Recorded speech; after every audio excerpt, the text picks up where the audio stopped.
Redundant words and phrases. Yes, redundant words. We often use these extra words and phrases in our conversation every day without realizing that these extra words and phrases make our speech sound less clear and confident. By learning to identify and eliminate these extra phrases in our conversations, we can improve our communication skills and make a stronger impression. Welcome to Fluency Goals. I'm Mandeep, your communication coach, and today in this lesson we'll learn to identify some redundant phrases or words that we use every day in our conversations and how we can eliminate them from our speech.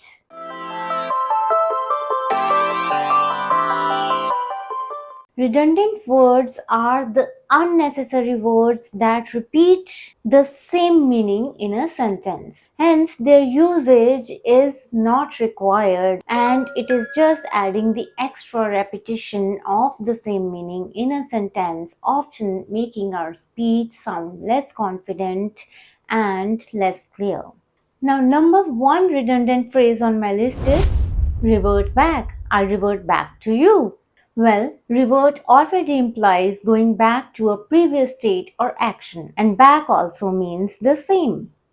Hence, the usage of both these words in a sentence is unnecessary. So instead of saying I'll revert back to you, we can say I'll revert to you. This sounds clearer and concise. Now, the next one on the list is can you repeat that again, please?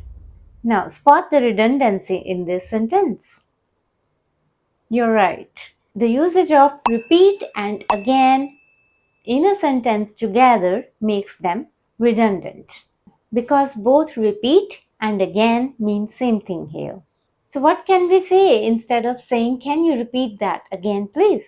Instead of saying this, you can say can you repeat that please? Please repeat it. So do not use repeat and again together in a sentence. Moving on to number 3, we need to do some advanced planning. Advanced planning. Well, planning is always done in advance. So when you are planning something means you are doing it in advance. So use of both these together means unnecessary repetition of the same meaning. So we can say instead, we need to do some planning. Moving on to number 4, the end result was not what we expected. Spot the redundancy. End result.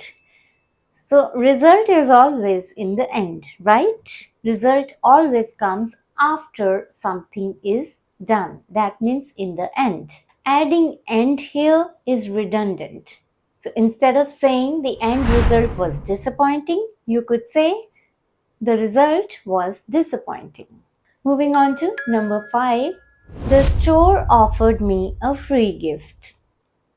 Well, a gift is always free. There are no charges for a gift. Using free here along with gift makes it redundant usage. So we can say, instead of saying she received a free gift, we can say she received a gift. Number 6, it was an unexpected surprise. Unexpected surprise. Yes, both these words together make this a redundant phrase. A surprise is always unexpected. So usage of both these words together make it a redundant phrase.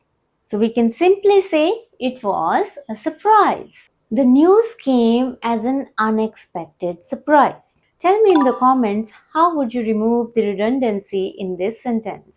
Moving on to number 7. He made an unintentional mistake. So mistakes are the errors that are made unintentionally. So adding unintentional here is redundant. So we can simply say he made a mistake. Let's join together to celebrate. What is the redundancy here? Join together. Join already implies here coming together. So using both these words in a sentence at the same time creates redundancy. So instead of saying let's join together to celebrate, We could simply say, let's join to celebrate. Now, the next one here is, the company is known for its new innovations. New innovations. Innovations are inherently new ideas or products. Adding new here is redundant. So we can remove this redundancy by saying the company is known for its innovations. We need to develop new innovations. We need to develop innovations. And the last one here is first and foremost. First and foremost. This is one of the most commonly used redundancies. So, foremost and first essentially mean the same thing. So, instead of saying first and foremost, we need to finish the report, we could say first, we need to finish the report. Or simply say, finishing the report should be our foremost priority. First and foremost, let's address the budget. So you could simply say, first, let's address the budget. So these were the common redundancies that we use in our conversations every day. If you like this lesson, please give a like and do subscribe to my channel. Don't forget to share it with your friends. It's good to share the knowledge. Thank you so much. I'll see you next week with another lesson. Till then, happy learning.